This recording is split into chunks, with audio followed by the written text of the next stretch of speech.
Hello बच्चों, halo alkane और hello हेरीन का लेकर आ गए लेक्चर नंबर 3। पहले लेक्चर में इंट्रोडक्शन और क्लासिफिकेशन कवर किए थे, दूसरे लेक्चर में आईयूपीएसी कवर किए थे और आज से स्टार्ट करेंगे एल्किल हैलाइडों और एरिल हैलाइडों के विरचन की विधियाँ। ठीक है, तो क्या करते हैं, एल्किल हैलाइड के विरचन की विधियाँ हेडिंग लगाते हैं और उसमें पढ़ेंगे सबसे नंबर 1 एल्कोहालों से। ठीक है, तो एल्कोहालों से क्या होगा, ठीक है, एल्कोहालों से, और इसमें पढ़ेंगे हम पहला हैलोजन अम्लों से क्रिया द्वारा, हैलोजन अम्लों से क्रिया द्वारा। देखो बच्चों, कह रहा हैलोजन अम्लों की क्रिया द्वारा, कह रहा है जब किसी एल्कोहल की निर्जली कारक की उपस्थिति में, ठीक है, निर्जली कारक क्या होते हैं, निर्जली कारक क्या होते हैं कि वो होते हैं जो अभिक्रिया में H2O बनेगा, अभिक्रिया में वाटर बनेगा तो उस वाटर को क्या करेंगे, अवशोषित कर लेंगे, वो क्या कहलाते हैं, निर्जली कारक होते हैं। ठीक है, तो जब किसी एल्कोहल की निर्जली कारक की उपस्थिति में हैलोजन अम्लों से क्रिया कराई जाती है, हैलोजन अम्लों से क्रिया कराई जाती है तो हैलो एल्केन का हैलोजन परमाणु एल्कोहल के OH समूह को विस्थापित कर देता है। ठीक है, कैसे कि ये हमारे पास क्या हो गया, एल्कोहल हो गया और इसकी क्या हो जाएगा, किसके साथ करानी है, हैलोजन अम्लों के साथ, तो ये हैलोजन अम्ल हो गया और किसकी प्रेजेंस में, निर्जली कारक की प्रेजेंस में, निर्जली कारक की उपस्थिति में, तो ये क्या कन्वर्ट हो जाता है कि R सिंगल बॉन्ड X, यानी R हैलो एल्केन का हैलोजन परमाणु, तो हैलो एल्केन का ये जो हैलोजन परमाणु है ये एल्कोहल से OH समूह को क्या कर देता है, विस्थापित कर देता है। क्या बनाता है, RH बनाता है प्लस H2O बना देता है। कैसी, देखो यहाँ पर क्या होगा, R सिंगल बॉन्ड OH और plus H single bond X। ठीक है, तो निर्जली कारक क्या करेगा, इसके बॉन्ड को ऐसे ब्रेक कर देगा जिसके कारण इसके ऊपर पॉजिटिव, इसके ऊपर निगेटिव आ जाएगा और इधर क्या होगा, ये बॉन्ड ब्रेक होगा, इसके ऊपर निगेटिव, इसके ऊपर पॉजिटिव। तो यहाँ पर R के ऊपर पॉजिटिव नहीं आएगा, R की जगह जैसे मान लो दिया होगा CH3 सिंगल बॉन्ड OH, तो ये बॉन्ड टूटेगा तो निगेटिव आएगा ऑक्सीजन पे, पॉजिटिव आएगा इसके ऊपर, तो ये बनाएगा कार्बोकेटायन। ठीक है, तो इस तरीके से क्या होगा, यहाँ पर बॉन्ड को ब्रेक करेगा। अब क्या होगा कि ये OH H+ को लेकर, ये H+ इस OH के साथ रिएक्ट करके क्या बनाएगा, H2O बना लेगा और ये X- क्या करेगा, इस R के साथ अटैक करके क्या करेगा, RH बना लेगा, यानी आपका क्या बन जाएगा, एल्किल हैलाइड बन जाएगा। ये आपका क्या हो जाएगा, एल्किल हैलाइड का फॉर्मेशन कर लेगा। ठीक है, अब निर्जली कारक, अब देखो ध्यान से, जो निर्जली कारक होते हैं, निर्जली कारक क्या होते हैं, निर्जली कारक यहाँ पर लिख सकते हो, ये वे पदार्थ होते हैं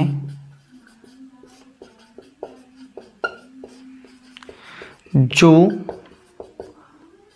अभिक्रिया में निर्मित, जो अभिक्रिया में निर्मित H2O को अवशोषित कर लेते हैं। क्या कर लेते हैं, अवशोषित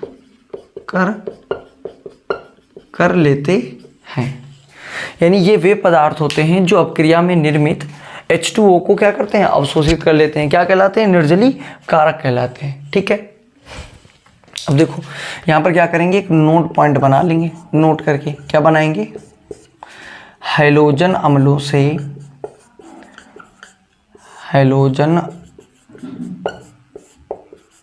अम्लों से क्रिया के लिए एल्कोहलों, क्रिया के लिए एल्कोहलों की सक्रियता का क्रम, की सक्रियता का क्रम। तो क्या होता है कि जो 3 डिग्री एल्कोहल होते हैं वो ज़्यादा सक्रिय होते हैं, 2 डिग्री एल्कोहल उनसे कम होते हैं और 1 डिग्री एल्कोहल क्या होते हैं, सबसे कम सक्रिय होते हैं। ठीक है, हैलोजन अम्लों से क्रिया के लिए अल्कोहलों की सक्रियता का क्रम, यानी 3 डिग्री अल्कोहल, 2 डिग्री अल्कोहल और 1 डिग्री अल्कोहल। इसका मतलब ये हुआ कि 3 डिग्री अल्कोहल क्या होंगे, ज़्यादा सक्रिय होंगे 2 डिग्री अल्कोहल और 1 डिग्री की अल्कोहल की कंपैरिजन में। यानी यहाँ पर अगर आपका HX के साथ HX लिया गया, ठीक है, कोई हैलोजन अम्ल लिया गया और यहाँ पर 1 डिग्री, 2 डिग्री और 3 डिग्री तीनों अल्कोहल को मिक्सचर के रूप में लिया गया और बोला गया रिएक्शन होगी, तो 3 डिग्री अल्कोहल सबसे पहले इसके साथ रिएक्ट करके क्या करेगा, एल्किल हैलाइड बना लेगा।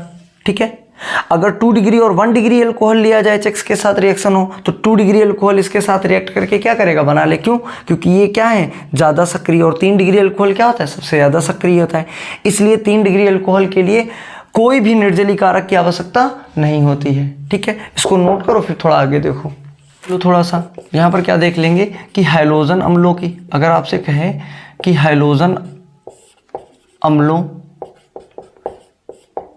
की क्रियाशीलता का क्रम बताओ, क्रियाशीलता का क्रम कि कौन सबसे ज़्यादा क्रियाशील है, तो HI क्या है, सबसे ज़्यादा क्रियाशील है, फिर आपका HBr है और फिर आपका HCl है। यानी HI सबसे ज़्यादा क्रियाशील है और HBr उससे कम और HCl सबसे कम। तो ये तो क्रियाशीलता थी। अब हम क्या पढ़ेंगे एक एक का, यानी हमारा HI यूज़ करेंगे तो हमारा एल्किल आयोडाइड बनेगा, Br लेंगे तो एल्किल ब्रोमाइड बनेगा, Cl लेंगे तो एल्किल क्लोराइड बनेगा। तो सबसे पहले हम एल्किल क्लोराइड के बनने की विधियाँ पढ़ लेते हैं, फिर ब्रोमाइड के और फिर आयोडाइड की। और कौन से पढ़ेंगे, सिर्फ एल्कोहलों से, सिर्फ क्या पढ़ेंगे, एल्कोहलों से। ठीक है, तो देखो यहाँ ध्यान से, हम सबसे पहले इसमें क्या पढ़ने वाले हैं कि एल्किल क्लोराइड, एल्किल क्लोराइड के विरचन की विधि, के विरचन की विधि,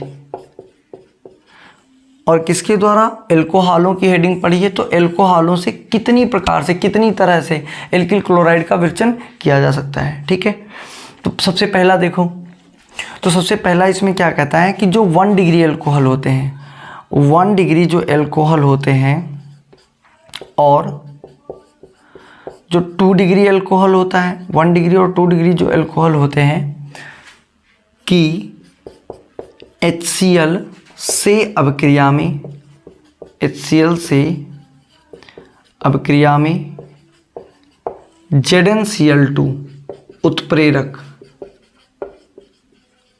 ZnCl2 उत्प्रेरक, यानी 1 डिग्री अल्कोहल और 2 डिग्री अल्कोहल की HCl से अभिक्रिया में ZnCl2 उत्प्रेरक की आवश्यकता होती है। यानी हमारे पास क्या होगा कि 1 डिग्री अल्कोहल होगा, जैसे CH3 single bond CH2 single bond CH2 और सिंगल बॉन्ड OH, तो ये हमारे पास क्या हो गया, 1 डिग्री अल्कोहल हो गया। ठीक है, और इसकी रिएक्शन क्या कराएंगे, HCl के साथ कराएंगे, तो उत्प्रेरक कौन आएगा, ZnCl2। तो ZnCl2 क्या करने वाला है कि इस OH को प्रतिस्थापित करके Cl यानी OH H+ को लेकर क्या करेगा, यहाँ से H2O क्या कर देगा, रिमूव कर देगा। ठीक है, जिससे आपका क्या बन जाएगा, CH3 single bond CH2 single bond CH2 और सिंगल बॉन्ड Cl। तो इस तरीके से क्या बन जाएगा, 1 2 3 यानी प्रोपिल क्लोराइड आपका फॉर्मेशन हो जाएगा। अब देखो HCl में क्या होगा, ध्यान से देखना कि H सिंगल बॉन्ड Cl, ये वाला बॉन्ड ब्रेक होगा। ठीक है, और इसके ऊपर निगेटिव, इसके ऊपर क्या आएगा, पॉजिटिव आएगा, और इधर ये वाला बॉन्ड ब्रेक होगा, इसके ऊपर पॉजिटिव, इसके ऊपर निगेटिव आएगा।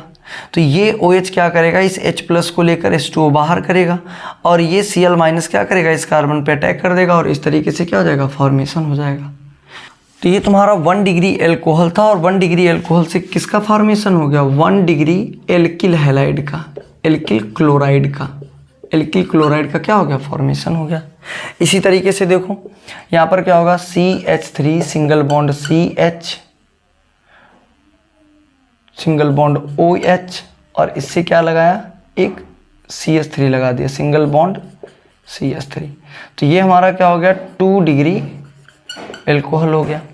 और 2 डिग्री एल्कोहल की HCl के साथ रिएक्शन कराएंगे तो क्या बन जाएगा, ZnCl2 के प्रेजेंस में यहाँ भी क्या होने वाला है कि ये OH क्या करेगा, यहाँ से H+ को लेकर क्या होगा, यहाँ से H2O रिमूव हो जाएगा, ये Cl जाके इस कार्बोकेटायन पर अटैक करेगा और CH3 single bond CH, CH3 और सिंगल बॉन्ड Cl।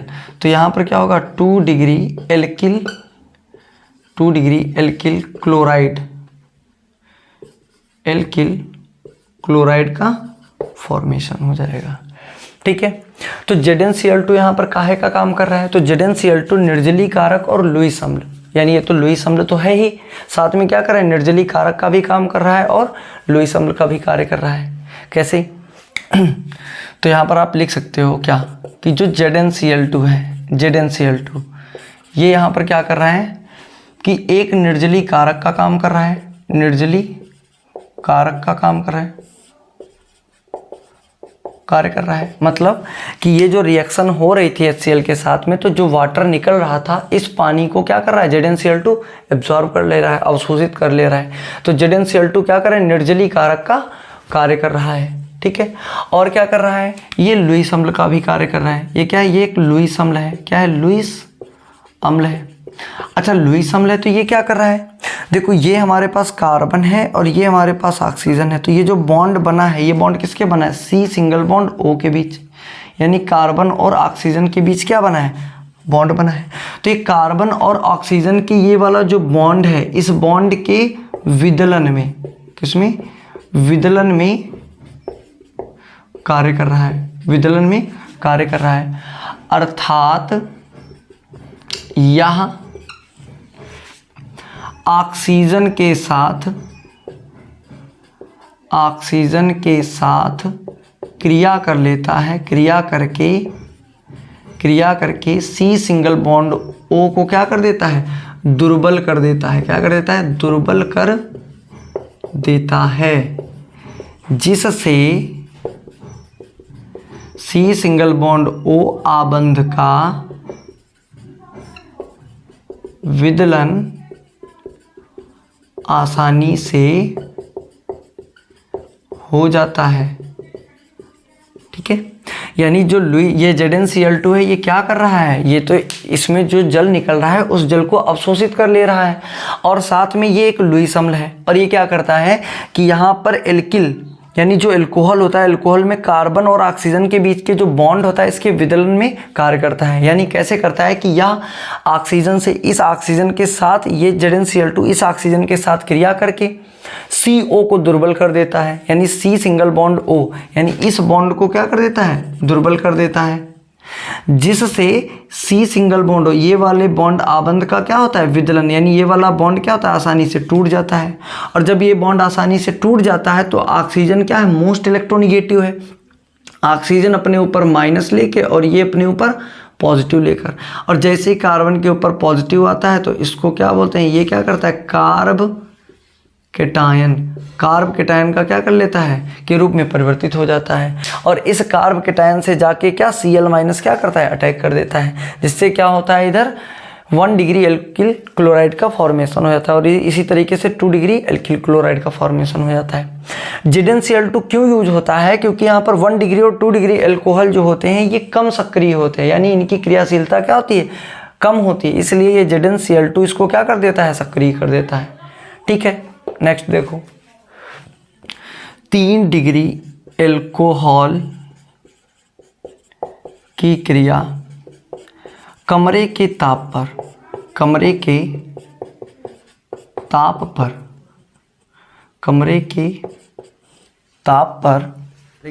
पर कंसंट्रेट HCl, यानी सांद्र HCl के साथ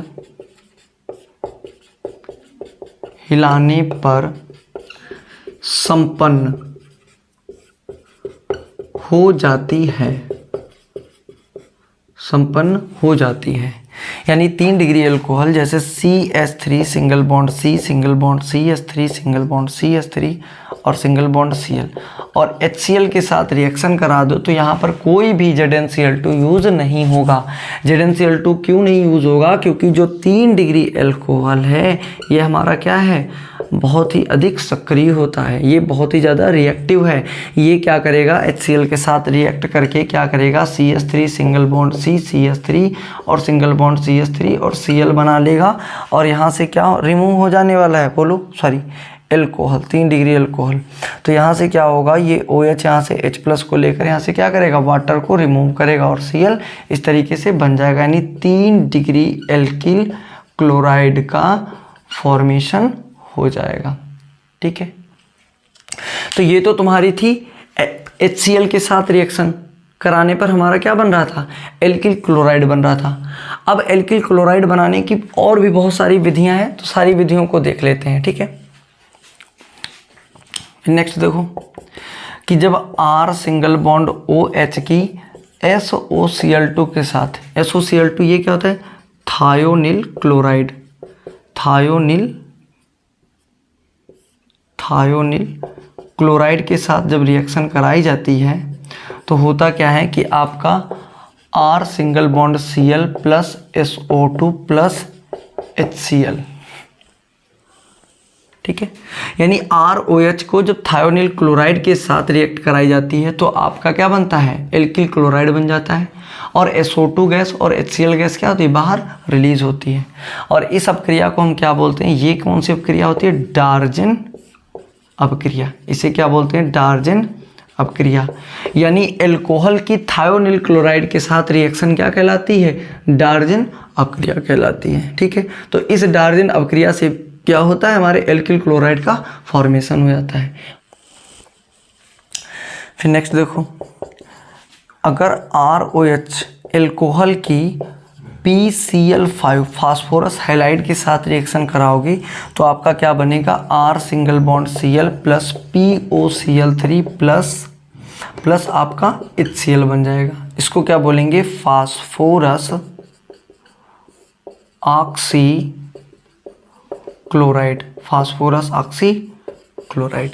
यानी अगर एल्कोहल की फास्फोरस हैलाइड के साथ रिएक्शन कराओगे तब भी आपका एल्किल क्लोराइड बन जाएगा और फास्फोरस ऑक्सी क्लोराइड का फॉर्मेशन होगा और HCl का होगा। फिर नेक्स्ट देखो, फिर देखो 3ROH यानी 3 मोल ऑफ ROH लो और इसकी रिएक्शन करा दो PX3 के साथ, PX3 के साथ। तो इधर क्या बनने वाला है आपका 3 mole of R single bond Cl plus H3PO3 यानी फास्फोरस अम्ल का फॉर्मेशन हो जाएगा।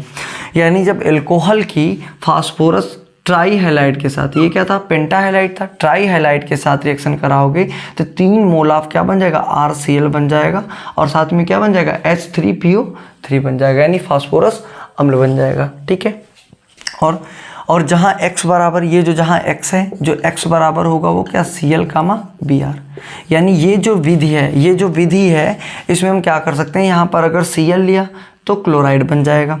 ठीक है, अगर यहाँ पर क्या लिया, Cl लिया तो क्लोराइड बन जाएगा और अगर Br लिया तो क्या हो जाएगा, ब्रोमाइड का फॉर्मेशन हो जाएगा।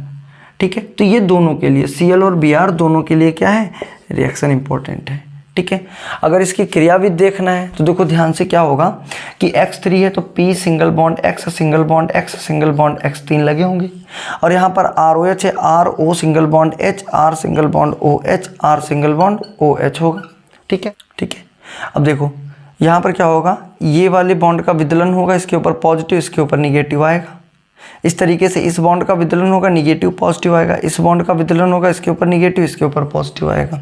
ठीक है, तो ये OH जब इस बॉन्ड का विदलन हुआ तो ये माइनस आके अटैक करा इस पर और AOH जाके इससे जुड़ गया, यानी यहाँ पर क्या बना, P single bond X single bond X और इससे आके कौन जुड़ गया, OH, और उधर ये X जाके इससे क्या बना, तो एक RX यहाँ से क्या निकला, ये वाला X, देखो ये R इस X को लेकर क्या करेगा, एक RX बाहर निकल जाएगा।